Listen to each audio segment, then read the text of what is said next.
история на заводе началась с 11 июля 1990 года. Прошла обучение безопасной жизнедеятельности, экологии и начала работать в этой сфере. Чтобы быть наставником, это прежде всего богатый опыт нужен.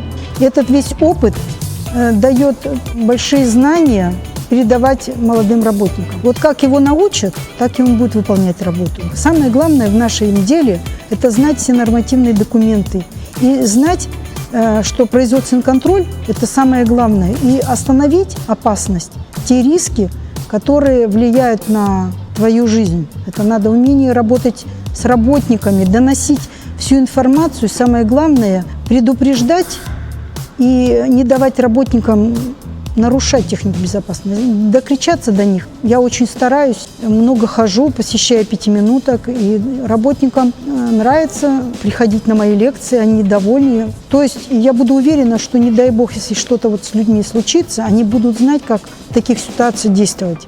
Это большой, огромный плюс не только мне, но и нашему отделу, нашему руководителю. Вот для меня охрана труда – это не просто профессия, но это дело всей моей жизни.